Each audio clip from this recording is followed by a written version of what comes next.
Alors, à Botaï, avec l'aide d'Akadosh Baruch Hu, on va commencer le shiur, si vous le permettez. Et ce Motzei Shabbat, ce Shabbat s'appelle le Shabbat Hazon. Le Shabbat dont on lit une Haftara, Hazon Ishayahu Ben Amos. Ça parle des prophéties, malheureusement, de la destruction du temple. Et la prophétie destruction du premier temple. C'était, voilà, malheureusement, c'est cette semaine, la semaine de Tisha B'Av. Et durant cette semaine, les deux temples ont été détruits à la même période. Même jour. Il n'y a pas de hasard, même jour. Tout le même jour. Et énormément de choses sont passées. Tisha B'Av, 5 grands épisodes majeurs. Mais on dit que aussi le décret d'Alhambra, de l'expulsion des Juifs d'Espagne, c'est Tisha B'Av pile. Donc, c'est une date qui a été fixée par Akadosh Baruch Hu comme une date obscure, comme une date dure pour l'Israël. Israël. Mais d'un autre côté, ça va être la date aussi où Chachamim disent Menachem Av, où le Mashiach est né.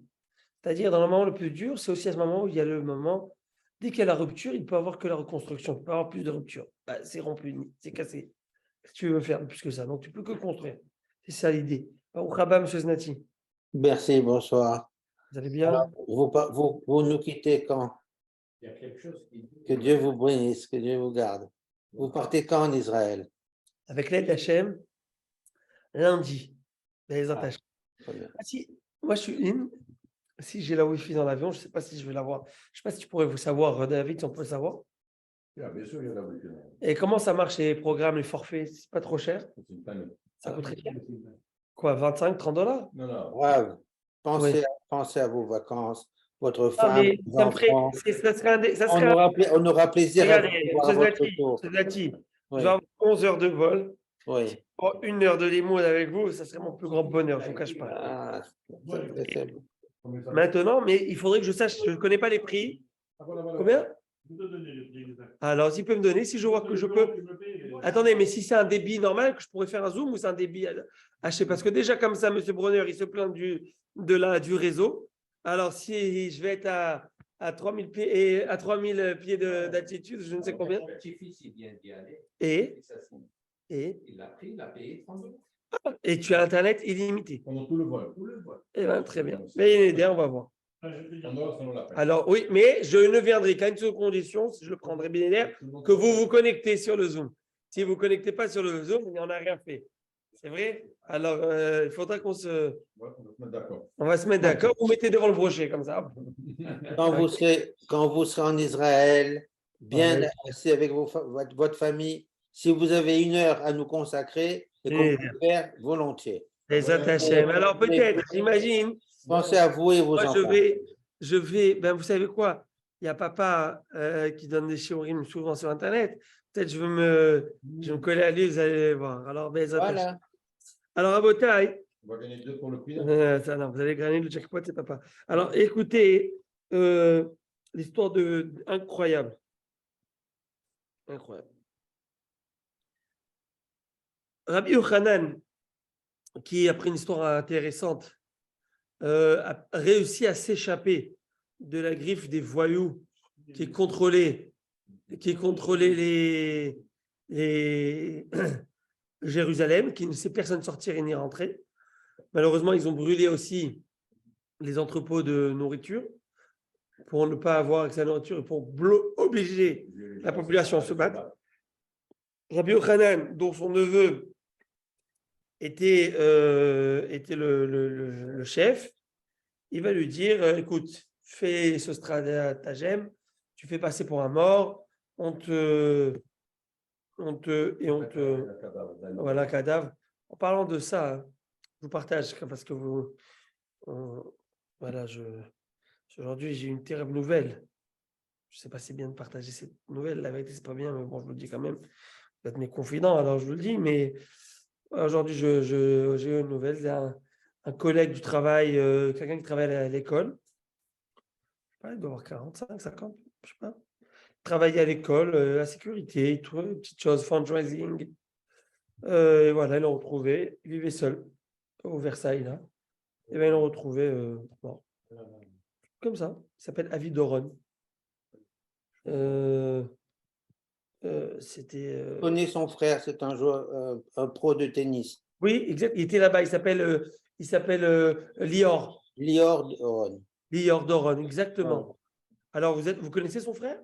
Non, le frère, je ne connais pas. Ah, voilà, son frère. J'en ai entendu parler aujourd'hui. Voilà, décidé comme ça. Ouais.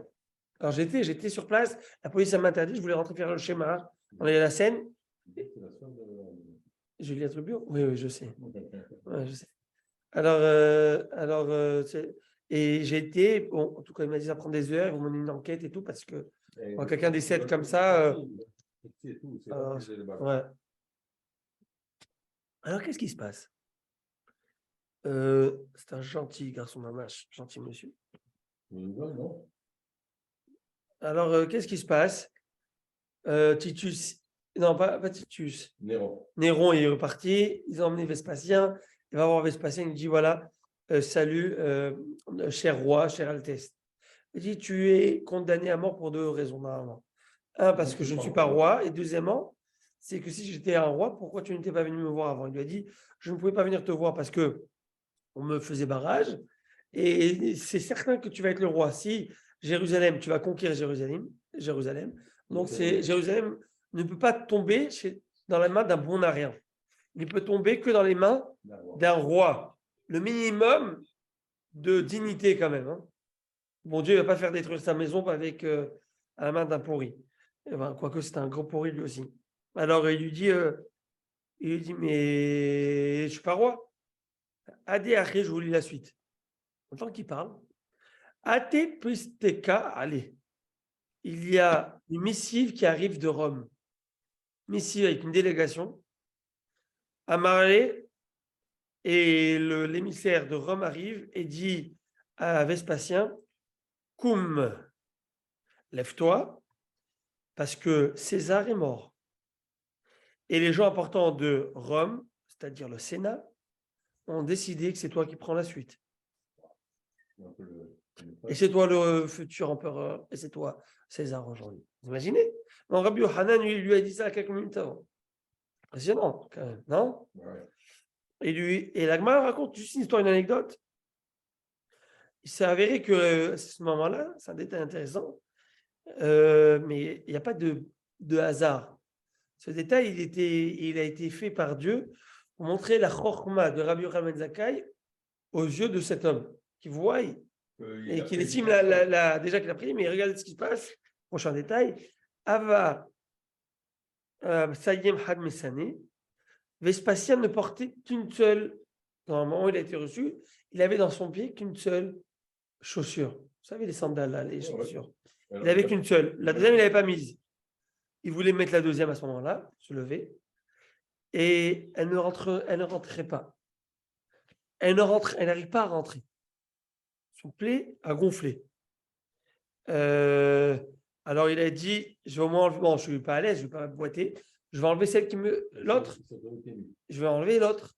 Il n'arrive pas à enlever l'autre, trop serré. Alors, Amar, alors il demande à Vespasien, c'est quoi ce phénomène? Qu'est-ce qui m'arrive? Mes chaussures que je mets tous les jours ne rentrent pas, je n'arrive pas à l'enlever. Il dit, c'est très simple. Il dit, c'est très simple ce que tu dois faire. Tes pieds ont gonflé. Amar, l'autre, ne t'inquiète pas, ne crois pas que tu as de l'eau dans les comment on appelle ça? Ouais, dans les gens. Tu n'as pas de maladie. Tu n'as pas une maladie. C'est simplement parce que chez moi, Tova, tu viens d'écouter une très bonne nouvelle. Et le passouk nous dit, le passouk nous dit dans les proverbes, chez moi, Tova, Tedashen Aitzem.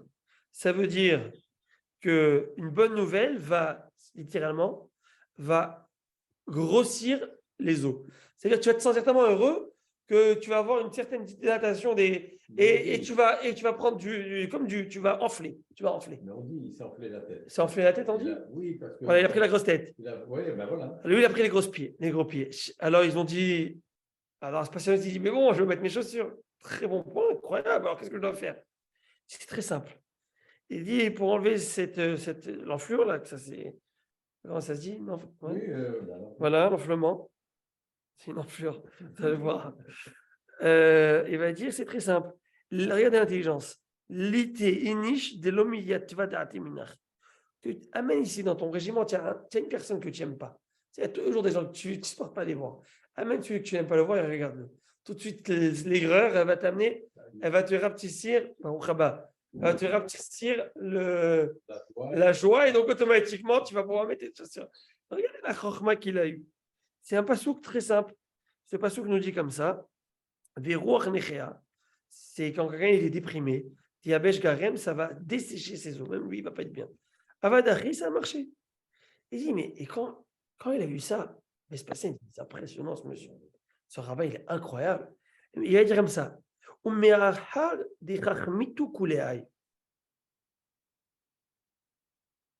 dit, mais si vous êtes tant intelligent, si intelligent, vous êtes tant intelligent, tu te fais désirer, Harry.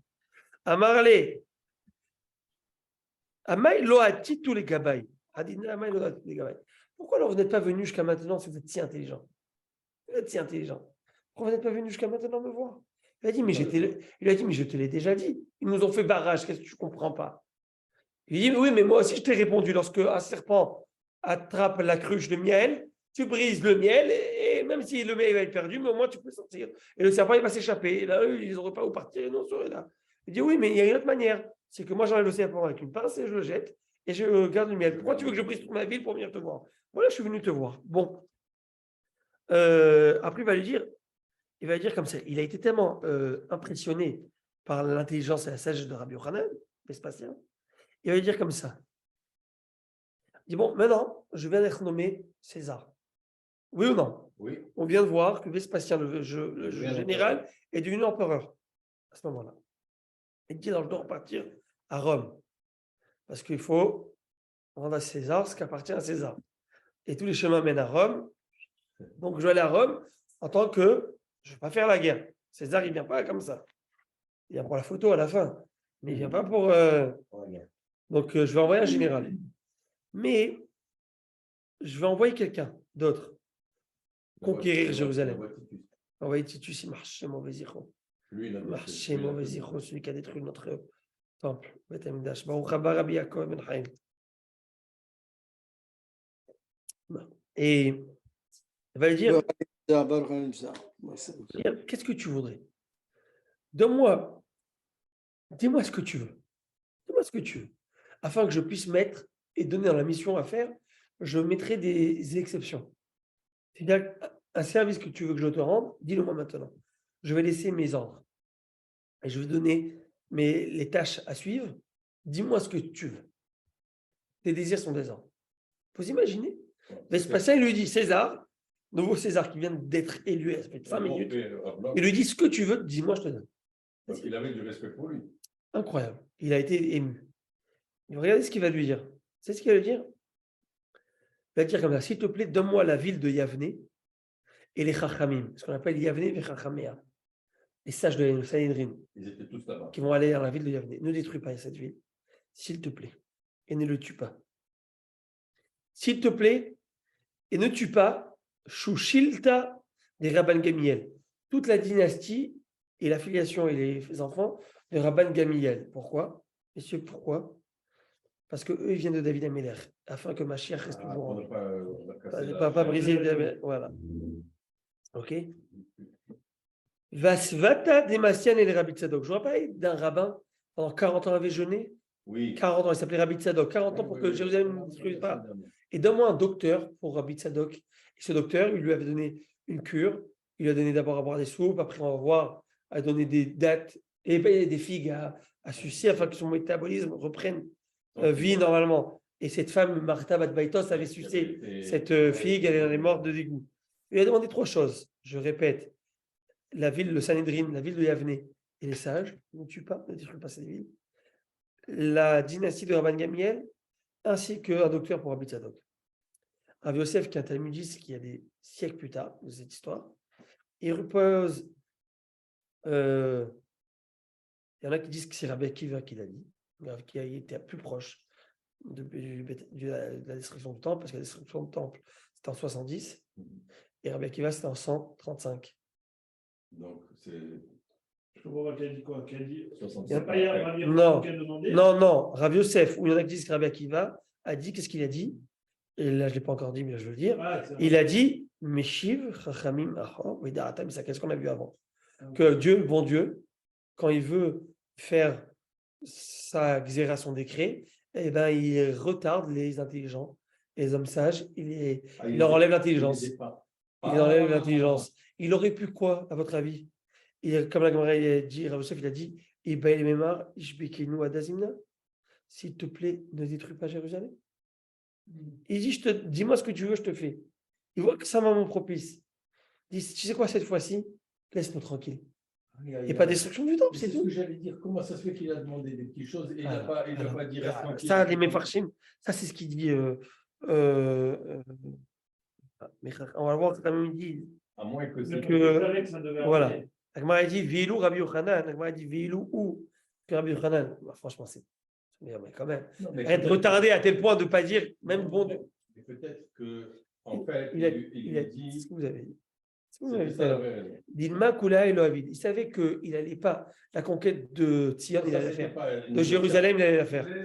Mais alors, il a dit au moins, je demande, comme j'ai dit, sauver les meubles. Demande-moi un petit peu. Je demande- Ça fait- Je peux sauver les meubles. Alors, qu'est-ce que je veux dire? Ah, Tsalaporta Nami Loavé. Si je lui demande tout, je lui demande la main, il va me donner. Moi, je demande un petit doigt. Ah, c'est ça. Sinon, il va me C'est donner, logique. il va dire, ah, tu exagères, vous Ça se défend, c'est logique. Voilà. Et là, en rapport avec le rabbin qui avait jeûné 40 ans pour pas qu'il y ait destruction du temple, parce qu'il voyait les choses venir, moi, il dit comme ça. Donc, ce docteur, qu'est-ce qu'ils ont fait? Asvata Demasian, 40 ans de jeûne. C'est-à-dire, vous savez, aujourd'hui, il y a la mode de jeûne intermittent. Non, mais intermittent. la crème Vous savez, de la fin. donc, et il- boire. Lui, il jeûne, mais la nuit, j'imagine, il mange un petit peu. Hop, toute la journée, jeûner. Mais 40 ans comme ça, c'est pas, il mangeait après, il faisait le ftor. Avec tous les, tu Non, vois. c'était c'était à peine. il reste plus là, Donc, l'estomac, alors, qu'est-ce qu'ils ont fait? Qu'est-ce qu'ils ont fait? Comment ils l'ont guéri? fait? Très simple. Yomakama ashkuyumaya depare. Premier jour, ils l'ont donné à boire de l'eau. Quelle eau? De l'eau. Regardez la médecine de l'époque. C'est les médecins. Ils ont pris du son. Le son, c'est l'écorce du blé. Et ils l'ont laissé reposer dans de l'eau. Quelques journées. Ils ont enlevé ils l'ont filtré. Ils ont repris ce liquide qui est un peu plus épais. Plus épais. Ils l'ont donné à boire. Donc, c'est de l'eau un petit peu épais pour qu'ils commencent déjà à retrouver des fibres. Vous avez vu? Et puis, aussi, il y a de la Puis après, protéine. Les machar, Maya des Sipuka. Le lendemain, ils l'ont donné de l'eau où il y avait du son plus épais, encore plus, avec un tout petit peu de farine. C'est l'antécédent, c'est l'ancêtre du. Et puis après, ils lui ont donné de l'eau où il y avait un peu plus de farine. Un peu plus. Hein? C'est l'ancêtre Ben, c'est l'ancêtre du gruau. du gruau. Non, mais c'était très light au départ, ok? C'est Après ça, Ah, des ravach me'é pour ta je crois que son métabolisme a un petit peu repris, il a commencé à pouvoir sucer des figues, etc. Maintenant, on va commencer. Là, on va rentrer dans le sujet, la destruction du temple. Deuxième temple, mettez les ceintures. Âme sensible, s'abstenir. Voilà, ok? Mahshemo qui arrive, toute l'armée, Titus, il arrive devant Yerushalayim.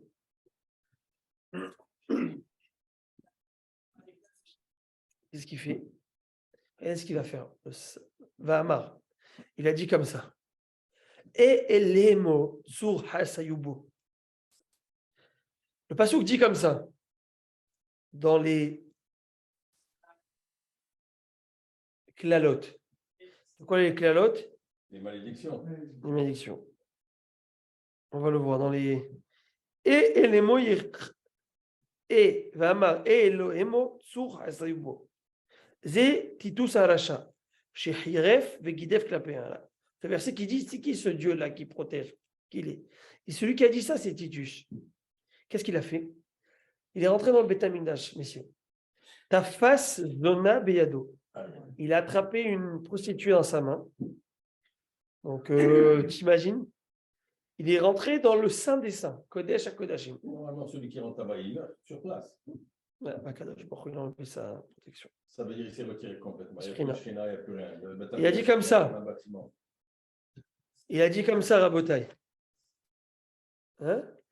Il a Ve'etzia Sefer Torah va avoir aller à Vera. Il a ouvert un Sefer Torah et il a fait ce qu'il a fait dessus. C'est grave, hein? Ça veut dire pour Attendez, lui, le plus haut de blasphème. Vous savez, aujourd'hui, on a capoté avec l'histoire de gars en Suède. Oui. C'est choquant, hein, ce qu'il a fait. Non, Il y a un type en Suède qui a pris, demandé. qui a pris une Bible, qui a pris un Coran, qui a détruit ce Coran devant la mosquée et qu'il a voulu refaire devant la mosquée d'Irak en Suède. Après, il voulait le faire avec le Sefer Torah.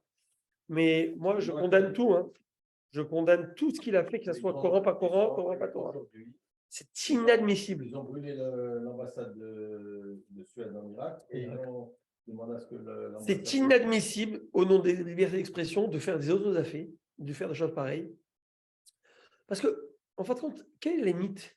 Je ne vais pas faire la philosophie, d'accord, mais c'est quoi la notion de la liberté d'expression? Mais c'est la liberté de culte d'abord. Non, la liberté de culte, chacun fait ce qu'il veut. Mais la liberté d'expression. Mais de brûler un Sefer Torah ou de brûler, ça veut dire que je suis contre et je vous blasphème. Il peut faire ce qu'il veut, ça lui, il a acheté. Non. Mais la liberté d'expression, elle est où sa limite, en fin de compte? Au nom, parce que la liberté d'expression, ça ne peut pas être une valeur. Pour eux, ils appellent ça une valeur dans le monde occidental, la valeur suprême. C'est la liberté d'expression et c'est kadosh. On ne peut pas y toucher. Preuve, chacun peut faire ce qu'il veut. Mais en fin de compte, c'est tellement. Comment on dit, trop de liberté d'expression tue la liberté d'expression. Vous voyez ce que je veux dire? Et c'est ce qu'il en a parlé un petit peu hier, le rabbin. Il a parlé trop de pureté de la chose, tue la chose en fin de compte. Ça veut dire qu'elle est où la limite? La limite, elle est où la liberté d'expression, elle est où ça ne gêne personne. D'accord? Et toi, ça te fait un plaisir quelconque, je ne sais t'exprimer. Mais dans la mesure où ça gêne la personne qui est en face de toi, où ça gêne, où ça te dérange, où ça détruit des susceptibilité. On pourrait comparer à ce que quelqu'un vienne brûler la maison d'un autre et ça lui fait plaisir. Non, mais non, mais pas la même chose. Le Coran, il appartient aux musulmans. C'est un livre pour lui qu'il a acheté, c'est tout, pour lui, il n'y a aucune. Mais ce que je suis en train de dire, c'est. Mais c'est dérangeant de voir ça. Mais moi, ça m'a dérangé. La liberté d'expression, elle va jusqu'à ce que tu brimes l'autre. Non, mais parce que disons quelqu'un critique la politique. Il a le droit. Parce que ça ne cause aucune. Oui. Mais venir critiquer une religion. C'est pas critiquer, c'est une provocation. Le fait de brûler un Coran. Moi, je suis OK que tu critiques toute religion, il n'y a aucun problème. Mais là, dans ce contexte, là, c'est la provocation pure et simple pour aller en tout cas chercher. Écoute, ils auraient pris une paire de tefillin qu'ils auraient brûlé ou un Sefer Torah, ça nous aurait fait aussi mal. C'est sûr. Parce que tu veux brûler quelque chose, mais va brûler. Bon, Rabotai, regardez ce qu'il nous dit le Rav. Je vais lire l'histoire à la fin. Je vais dire ce que nous dit le Rabbi Chaim Volojin à ce sujet. Bon, vous imaginez, ne vous imaginez même pas ce qu'il a fait dans Rachat. Il a pris le Sefer Torah, il a souillé, il a fait dans le Saint des Saints, sur un Sefer Torah, constitué. Il avait des informations. Donc, oui, provocation claire. En fin de compte, c'est aussi pour descendre et abaisser le moral de tout ce qui nous est cher et nous est Torah et Saint. C'est pas terminé. On a fait la même chose à la sortie d'Égypte avec l'agneau pascal, c'était leur Dieu. Oui, mais c'est pas la même chose, parce que là, on a avant de manger. Venatal Saïf, Veguider et Aparochet. Vous savez, il y avait les rideaux. Le rideau qui distinguait le sanctuaire du Saint des Saints. Dans le Saint des Saints, il y avait les tables de la loi, les chérubins. Pendant le deuxième temple, il n'y en avait pas. Ah non? Non, ils n'étaient pas, il y avait juste l'espace. Mais dans le premier endroit où il y avait le premier temple. Et après, il y avait la menorah, le table avec le pain de proposition, etc. Ce rideau, il a pris son épée, il l'a déchiré. Il l'a déchiré et il y a du sang qui a giclé. Vena Sanès, et il y a eu un miracle. Il y avait du sang, un miracle, comme du sang qui a giclé du rideau. et pour faire croire qu'à Savo, Sharak Tatsmo, qui s'est tué lui-même. Vous avez compris ce qu'il a dit? Et Titus, il avait l'impression qu'il avait tué, qu'il s'était tué soi-même. Mais en fait, ici, je vais vous expliquer, hein, dans le Talmud, il y a des termes que le Talmud ne veut pas dire, ça ne se dit pas, Chas Shalom. Comme, alors, ils font ce qu'on appelle, en français, on appelle ça pas un oxymore, hein, un euphémisme. Je pense que ça s'appelle comme ça. C'est-à-dire, quand quelqu'un il dit, par exemple, une personne qui est aveugle, il dit il est clairvoyant. Alors ici, il s'est tué lui-même. En fait, ce qu'il le lui-même, en fin de compte, c'est pour donner l'impression qu'il a tué Chas Shalom. Mais on ne peut pas le dire. Ça ne se dit même pas. Et comme il est écrit dans le Passouk, Shagut Tzorecha Bekerem Moradecha, Samut Otam, Otot. Et comme le Passouk nous dit, c'est qu'en voyant tout ça, ils ont cru qu'ils avaient tué, entre guillemets, Chas Shalom, et ils avaient liquidé Dieu. Mais Dieu a fait tout ça pour le faire croire. Pour qu'il ne s'arrête pas. Il continue. Il continue. Un rideau, tu as vu du sang qui gicle d'un rideau? Mais comment tu peux conclure que parce que tu as. Non.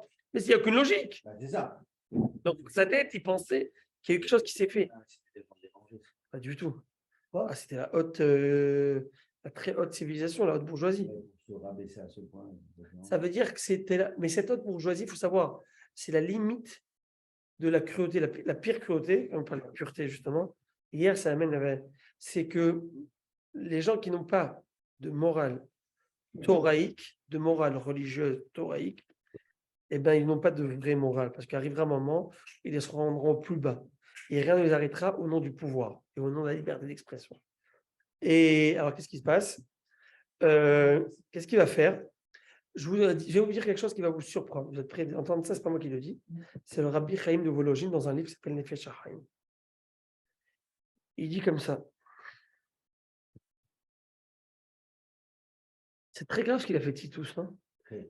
Je pense qu'on ne peut pas faire plus grave que ça. Non, c'est la provocation. Non, mais au-delà de la provocation, en termes d'acte. Je crois que c'est. Oui, non, mais c'est l'action la plus grave qu'on pourrait faire de manière générale. Mais l'action en de côté, sur la réalité de l'action. La réalité de l'action, c'est la plus grave.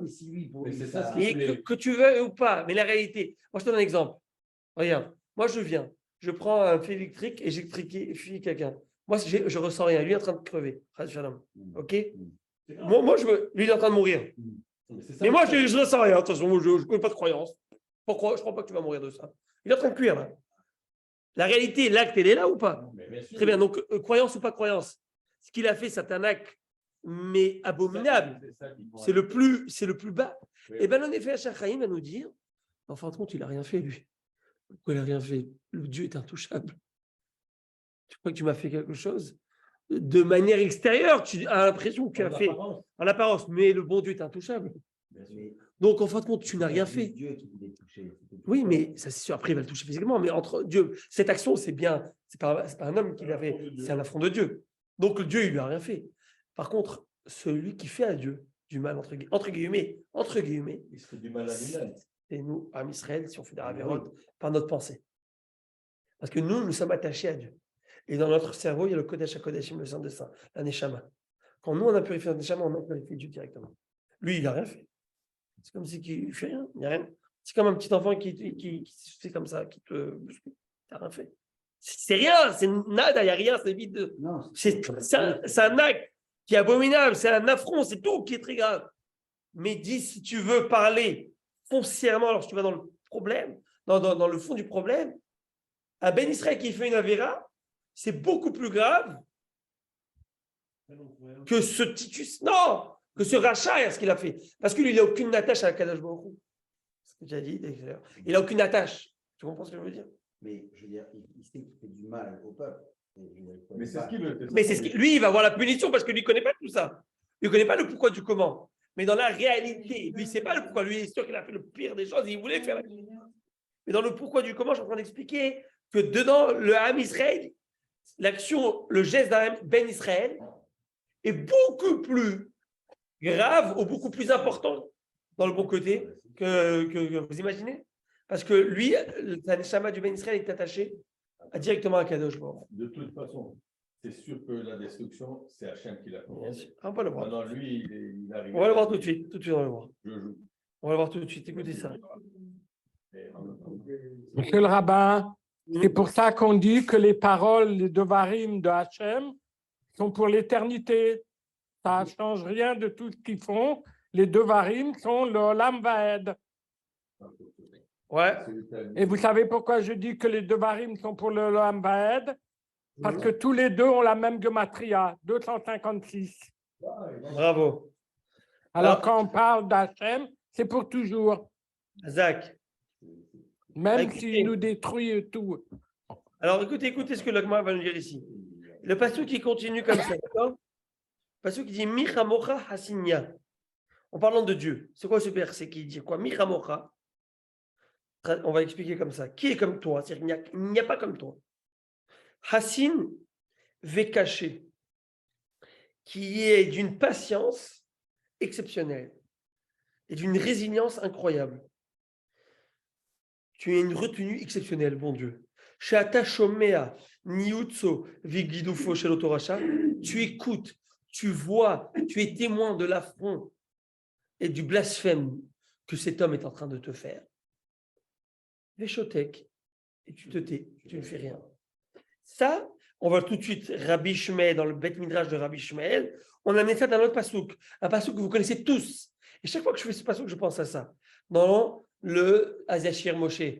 Michamocha Baeli Machem, Mikamocha Nedar Ba Kodesh, Mikamocha Baelim, qui est comme toi parmi les dieux. Donc, ça dit, il ne faut pas dire qui est comme toi parmi les dieux, qui est comme toi parmi les Ilémim. Ilémim veut dire les muets. Qui est comme toi parmi les muets dieux? Quel muet? Tu peux voir un blasphème monumental contre toi et tu es patient. Patient. Habituellement, un homme est patient avec celui qu'il aime et il est impatient. Il est vraiment à la fleur de peau de celui qui ne supporte pas. N'est-ce pas? Tout de suite, il rentre dedans. Akadosh Baruchou. Et ça, c'est la grandeur de Dieu. Hachem, un instant, Rabbi Aaron, Akadosh Baruchou, la grandeur de Dieu, c'est qu'il voit toute la journée. 24/7 dans le monde entier sont blasphèmes. Les gens font ce qu'ils veulent.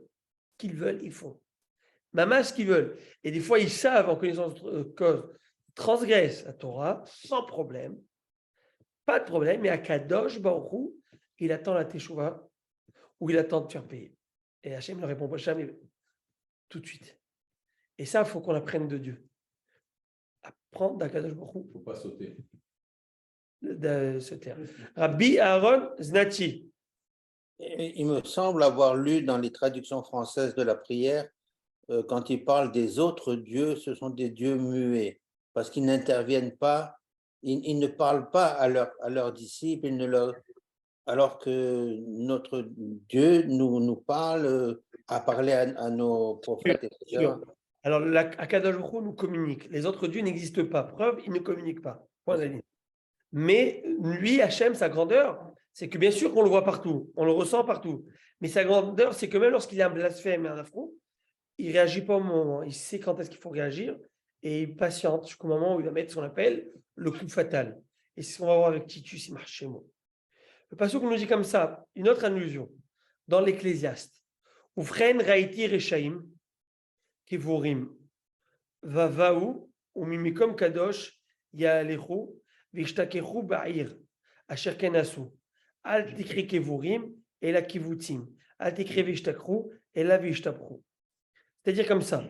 Le pasuk, de manière midrashique, va être interprété de cette manière. J'ai vu des scélérats, des méchants, des réchaïm, qu'ils avaient avec eux les outils, les ustensiles du Beth Amikdash, ensemble. Et ils sont venus, ils ont détruit le Beth Amikdash, et après ils sont partis, et ils se sont loués dans leur ville.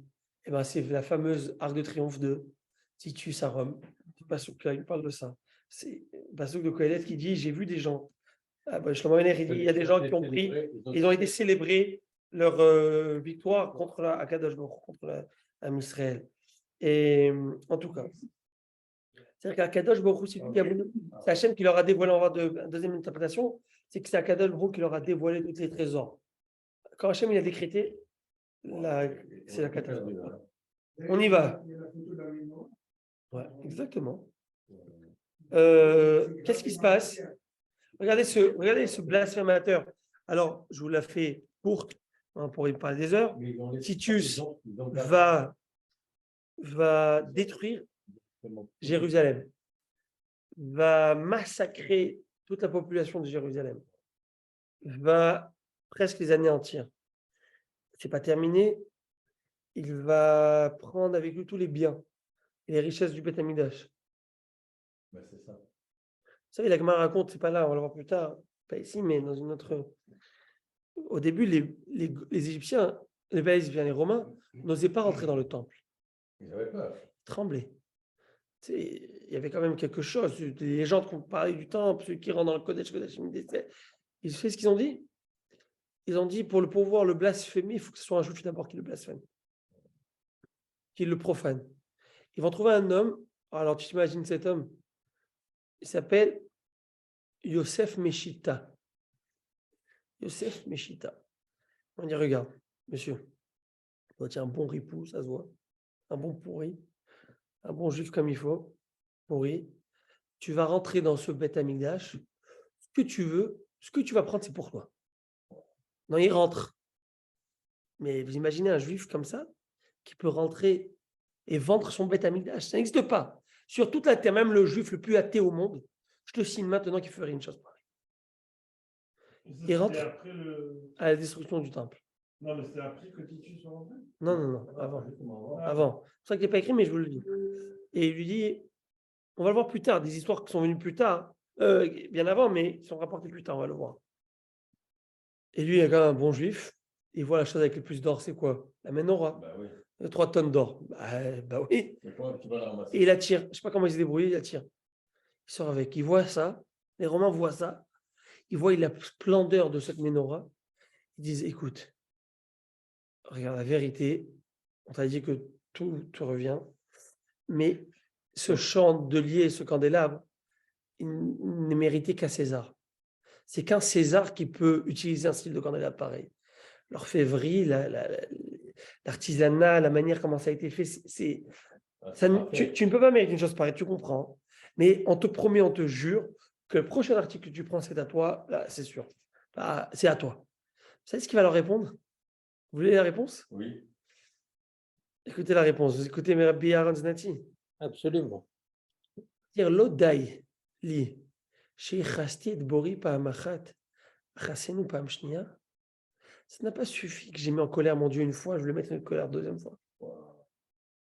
J'ai la chair de poule quand je dis ça. C'est mort, je ne rentrerai pas là-bas. On va dire, écoute, on va te donner un beau pactole. Dans ce qu'il te faut. Il dit, vous pouvez faire ce que vous voulez, je ne rentrerai pas là-bas. Et écoute, ne commence pas, c'est dommage. On va t'en prendre à toi et toute ta famille. Et tu fais ce que vous voulez. Alors, Ils vont l'attacher, ils vont l'écarteler, ils vont le mettre sur un cheval, ils vont le... Et il hurlait pendant cela. Malheur à moi qui a fauté envers mon Créateur. Je pense que c'est le Hafetz Chaim qui pose une question. Il dit, je ne comprends pas. Cet homme, c'était le juif le plus pourri au monde, ça fait 10 minutes. Qui s'en fiche de rentrer? Vous entendez la question du Hafetz Chaim? Je crois que c'est Hafetz Chaim. Je ne sais pas si c'est le Rav de Poinovitch ou Hafetz Chaim, c'est deux rabbinim. Comprenez la question? Mais bien sûr, Il vient de faire la chose la plus grave. Il a vendu son peuple, il a vendu son créateur, il a vendu son Dieu. Mais quelle conscience? Il vient de donner, ça fait 10 minutes, la chose la plus belle, la menorah, qui chez nous, c'est quand tu veux symboliser quelque chose, c'est quoi? Tout de suite, tu mets une menorah, c'est un juif. Le rabbin, il a mis une menorah devant lui, tu sais que c'est un juif, celui-là. C'est oui ou non? C'est vrai ou c'est pas vrai? Donc, il vient leur donner l'article le plus symbole emblématique du Ham Israël, il leur donne la menorah, où la menorah, c'est écrit que c'est la preuve où Kadosh Baruch Hu, il est parmi nous, c'est quoi ça? Alors, Comment comprendre alors? Alors, vous me demandez comment comprendre. Vous voulez que je vous le donne comme ça, $1 milliard? Tac. Comme ça, $1 milliard. ça fait 2 milliards. Allez, je vous le donne parce que je vous aime beaucoup. Ça a été gagné à la... Alors, ils ont été gagnés à la loterie du 640 Non, mais aux États-Unis. Alors là, je vous le donne maintenant. Et c'est sans taxe. Sans taxe, il ne perd pas 37%. Là, écoutez. Alors, regardez. Il dit comme ça. Ça, c'est un Ben Israël. La beauté du juif. Beauty of the juif. Regardez. C'était un juif, mais complètement athée dans les patates. Il avait un respect et aucune preuve. Il a fait ce qu'il a fait. C'est le seul qu'ils ont trouvé capable de faire ça. Donc, très bien. Mais dès qu'il est rentré au Beth Amikdash, il a senti la Shrina. La Shrina s'est imprégnée en lui. Son âme s'est rechargée. C'est comme la Tesla, elle est morte. Tu la mets 20 minutes sur un superchargeur, elle se recharge ou pas? Il ressort. Et là, il sort avec la menorah. Et là, ça le travaille. Et pourquoi j'ai fait ça? C'est le remords. C'est le remords. Mais pas au-delà du remords, c'est que là, en fin de compte, ça c'est avant et ça c'est après. Avant qu'il rentrait dans le Beth Amikdash, nothing. Il ressentit à Kadosh Baruch Hu, il sort avec la menorah. Et là, ça le travaille. Il s'imprègne de cette menorah, il s'imprègne de tout. Cette shrina. Et là, il se dit, qu'est-ce que j'ai fait? Ça veut dire, c'est un petit peu comme une braise qui est en train de s'éteindre. Et tu penses qu'elle est noire, ternie, finie. Il n'y a rien. C'est tout éteint. Et tu viens et tu fais... Et tu souffles, et là, tout d'un coup, tu vois tout de suite une flamme, une braise flamboyante qui est là. Ribono chez Olam, cet homme, il est sorti avec la menorah, mais sauf que ça, le deuxième coup qu'ils lui ont demandé de faire, c'était après qu'il soit rentré au Beth Amikdash. Et après qu'il soit rentré, on a déjà ravivé la flamme, c'est fini, ça, c'est un juif le plus croyant des croyants. Tu veux me tuer, tue-moi. Aucun problème. Et pendant qu'ils vont me tuer, qu'ils vont me tirer avec un cheval partout en train de m'écarteler, je vais hurler pardon à Hachem ce que je puis te faire. Et ça, vous voulez que je vous redise quelque chose de beau? Vous voulez que j'avance sur ça? Vous voulez que je vous avance sur ça? Un peu taille? Ça, c'est pas moi qui le dis. Bien sûr que c'est pas moi qui le dis. Là, c'est moi qui vous le dis, mais c'est qui dit ça? Ça, c'est Rashi qui le dit par rapport à Yitzhak Avinu. Quand Yaakov Avinu s'est déguisé, vous vous rappelez? Il a mis l'habit de Esav. Vous vous rappelez? Il a mis l'habit de Esav pour piquer les brachot de Esav. Il a mis une peau spéciale, tout un truc. Et là, il y a écrit quoi? Quand il rentre, Yitzhak Vayarach Reach Begadav. Il a senti l'odeur de ses habits. C'est bizarre, c'est quoi ses habits? Et Chachamim de nous dire, il a senti l'odeur du Gan Eden qui est rentré avec lui. Ça, c'est une chose. Mais Chachamim de nous dire qu'il a senti l'odeur des habits. Les habits, ça se dit Begadim en hébreu, Beged. Mais Chachamim disent, ne dis pas Begadim, lis Bogdav. Bogdav, c'est traître. Parce qu'un habit, c'est traître. Un habit, c'est un cache-misère. Et le gars, il peut rien avoir, il s'habille à ma Hermès, le mec, il n'a pas de sous. Et le contraire, c'est un mec donc un habit, c'est traître, c'est Begadav, ok? C'est Bogdav. Il a senti dans Yaakov que le pire des traîtres, c'est qui? Yosef et Meshita. Regarde même le pire où est-ce qu'il en est, la grandeur de son âme. Ou un autre qui s'appelle Yakoum Ishtrorot. Bon, il y en avait deux. Vous imaginez? Est-ce que vous imaginez? Il dit même le pire de mon Yaakov, le pire qu'il va sentir de lui. Par l'odeur. Le pire, il a l'odeur du Gan Eden. La petite coûte. Vous avez compris? Oui, mais on peut comprendre après sa sortie. Et pourquoi pas pendant qu'il était à l'intérieur? Hein? Pourquoi il n'a pas réagi tout de suite à l'intérieur quand il a senti l'odeur du Gan Eden? C'est la question que je me suis toujours posée. Ah oui. Et je n'ai pas eu de réponse à ça, mais j'ai tellement aimé le Hidouche, j'ai la question, je l'oublie. Mais la vérité, je me suis dit comme ça. Monsieur Znati, mais dites-moi, vous êtes fait pour la Gemara, vous? C'est incroyable, c'est bien avec la question-là que je me suis posé toujours. Mais je me suis dit, et j'ai posé cette David. Alors non, je vais vous dire pourquoi, je vais vous dire. Si vous permettez, je vais vous dire. Je vais vous dire pourquoi. Je pense qu'il y a un côté humain, psychologique, de la digestion de l'information. Vous voyez ce dont je veux dire? C'est-à-dire qu'une personne, quand elle est exposée à un faisceau lumineux très fort, elle ne le ressent et ne reconnaît pas, elle ne le reconnaît qu'après la dimension exceptionnelle qu'elle vient de vivre. Quand elle redescend de cette dimension, elle comprend la dimension qu'elle a vécue. Elle comprend qu'est-ce qu'il y a, qu'est-ce qui s'est passé. Vous comprenez? C'est-à-dire, j'allais dire comme ça, c'est grâce à l'obscurité que je profite de la lumière. Vous voyez ce dont je veux dire? Et donc, c'est en sortant que là, il a eu cette prise de conscience. Cette prise de conscience. Teshuva instantanée. Hein? Teshuva Voilà. instantanée. Voilà. Mais cette teshuva, elle a été faite par et je vais aller même plus loin. Je pense que c'est grâce ou à cause de cet acte qu'il a fait une teshuva si parfaite à la fin. Parce qu'il a eu le remords si grave d'une erreur si tragique d'amener la menorah aux Romains, c'est-à-dire que tu leur donnes là les clés du Beth Amikdash, tu leur dis, c'est à vous, quoi. Tu donnes l'intimité du Beth Amikdash à ces gens. Sinon, Titus, tu n'aurais pas osé rentrer. Et ben, c'est à cause de ce remords qu'il a fait cette échouva. Vous voyez ce que je veux dire? Et s'il n'avait pas fait peut-être cette erreur, est-ce qu'il aurait fait cette échouva? Parfait, vous comprenez ce que je veux dire? Donc, des fois, c'est ça que Hachem va dire que le tzaddik devient tzaddik grâce à sa chute. S'il n'y avait pas de chute, il n'y aurait pas eu cette grandeur. Parce qu'il y a ce remords, cette harata, ce regret, cette compréhension de l'erreur qui a été faite. À Botaï, écoutez ce rachat, ce qu'il a fait. Rachat, ça veut dire ce scélérat. Il a fait ça. Il a pris tout, il prend un bateau, comment ça s'appelle? Queen of the Seas, comment il s'appelle ce bateau-là? Majesty of the Sea, je sais pas. Ah, il a pris son bateau. Non, il y a eu non parce que dernièrement il y a eu le dernier est le plus gros du monde. Hazak Baruch. Alors il a pris le Icon of the Sea et ce Titus of the Sea, il prend le bateau avec tout. Voilà, Kadosh Baruch Hu. Et je vais rigoler avec lui. Il a pris le bateau, je vais le mener en bateau. Quoi qu'il peut faire ça? Avec tous les ustensiles du Beth Amikdash. Et là, il commence à voir la mer qui commence à faire les tempêtes dans la mer. La tempête à la mer. Bon Dieu, il est pris dans les mains d'Akadosh Baruch Hu comme il faut. Il dit comme ça, Kim Doumé Ani chez Elohim, chez Elu, En Gvurato et la Bemaim. Mais en fait, leur Dieu, sa seule force, hein, comme ça il dit, elle n'est que dans les eaux. AUX. Paro, c'est comme ça que tu as pu le détruire. Tu l'as noyé. À l'époque, dans les livres des juges, avec Sisra et Déborah, c'est que dans l'eau qui les a noyés. En deux mots, donc, toi, ta force, c'est que dans la mer, c'est ça? C'est ça que tu essaies de faire. Si tu es un homme, c'est là que tu veux te battre. C'est la seule chose que tu sais faire. Si tu es vraiment un Dieu comme si fort que ça, ben viens avec moi sur la terre ferme. Et on en discute.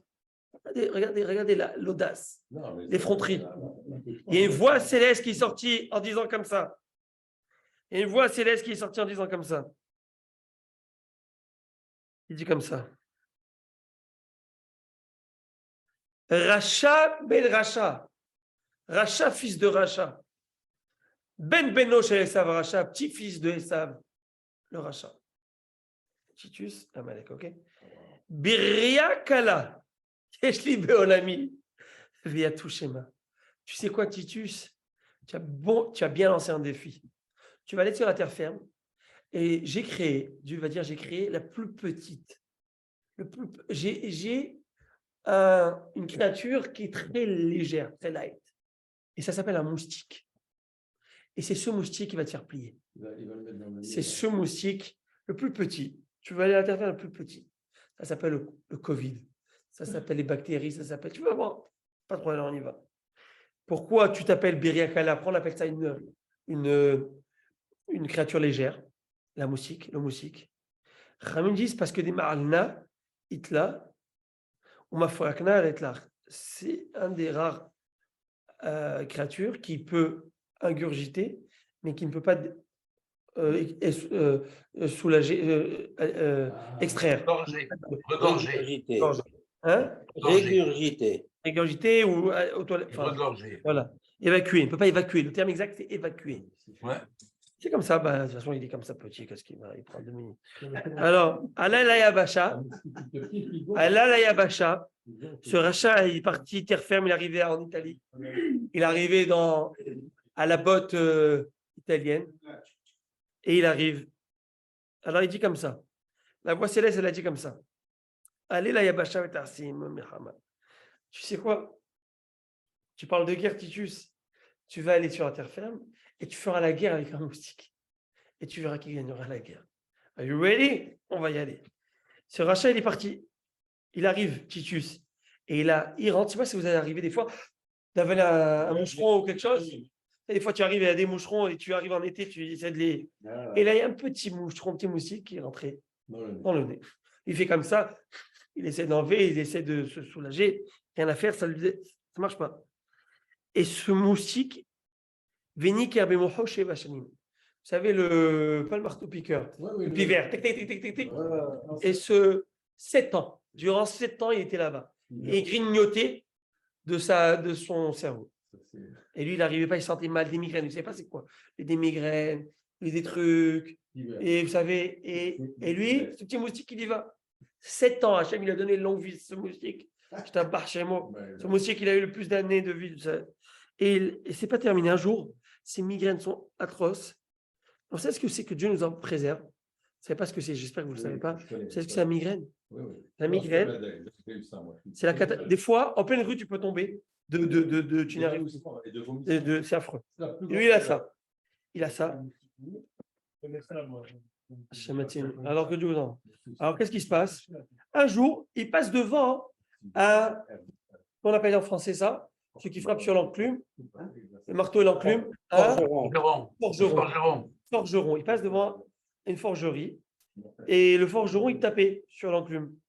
Et le bruit du marteau sur l'enclume avait fait une frayeur à ce moustique. Et donc, il s'est arrêté de picorer là-dedans. Et il a eu un peu de répit. Alors, quand il a vu ça, il dit, mais c'est magnifique ça. J'ai trouvé le remède. Qu'est-ce qu'il fait? Il dit, Kol Yoma, Maïtou Nafra Mahmoukami. Tous les jours, il prenait un forgeron qui frappe devant lui, qui fasse son travail à côté de lui dans son bureau. Au Goy, il donnait 4 zouz. Comment ils appellent ça, les sestrets, et l'argent, les sesterces. Ouais, c'est ça. Il donnait 4 jours, 4 zouz. Et si c'était un forgeron juif, il lui donnait pas d'argent. Mais aux juifs, il disait, je n'ai pas besoin d'argent, ta plus grande joie, c'est que tu me vois souffrir, je crois que ça te suffit. Ça il disait, comme ça, il lui disait, Atlatiniomé, Avadari. Pendant 30 jours, ça a marché. Après 30 jours, le moustique s'habitue au bruit. Il a repris la chanson. Mikan Vaïlar, Kevan et Dash, il s'est habitué. Et là, ça a continué la maladie. Tania, on reprend. Rami vont nous dire sur ce moustique. Amar Rabbi Pinchas ben Arouva, Rabbi Pinchas ben Arouva nous annonce. Ani Haïti ben Gdoleromi, moi je vivais à cette époque avec les sénateurs de Rome, là-bas dans les grands. Urchemet, et quand Titus est mort, ils ont fait une autopsie, je comprends. Ou Petsaou, ils ont ouvert son crâne. Et Moho, ou Metsaoubo, ils ont trouvé un moustique qui avait le volume et la grosseur de Shneslaim, c'est-à-dire, bref, du cerveau. Comme 4 dinarim. C'est 4 dinarim. Bref, tout comme un lingot d'argent, je vais vous dire. Et il était la forme d'un oiseau. Bref, énorme, bref, tout le cerveau. Donc il dit, moi j'ai vu l'autopsie. J'étais là. Ils savent ce qu'ils disent. Matnitatana, il y en a qui disent non, comme un oiseau de 2 litrines. C'est encore autre chose. Il a bien payé. Rami vont nous dire, quoi, oui, bien sûr. Rami vont nous dire, Amar Abaya nous dit, on a reçu comme ça de nos sages que Piv Shel Haïtou Haïta Shel Nechoshet et Tzipornav Shel Barzel. C'est-à-dire que le bec, si on peut dire, de ce moustique et les griffes de ce moustique, les pattes, les griffes, la bouche. Le bec. Était fait en néchochette, c'est-à-dire en cuivre, et les griffes et les pattes en fer. C'est-à-dire qu'en fait, Akadosh Baruch Hu lui avait envoyé au Hadam moustique spécialement fait pour l'occasion, vous voyez, sur mesure. C'était le moustique Dior, l'araignée Dior. Vous voyez, c'est celle-là qui est dans la photo. C'est celle-là qui est en or. Hein? Le Dior, hein? C'est quoi ça? Il y a un bionique là, il a Ou $1 million. c'est tout artificiel. C'est qui ça? Sur la télévision. Non, Monique. Non, mais 6 millions, je pense. Bon, Rabotaï, après, il y a un after. Avec eux, ils vont vous faire un cinéma. Alors, écoutez.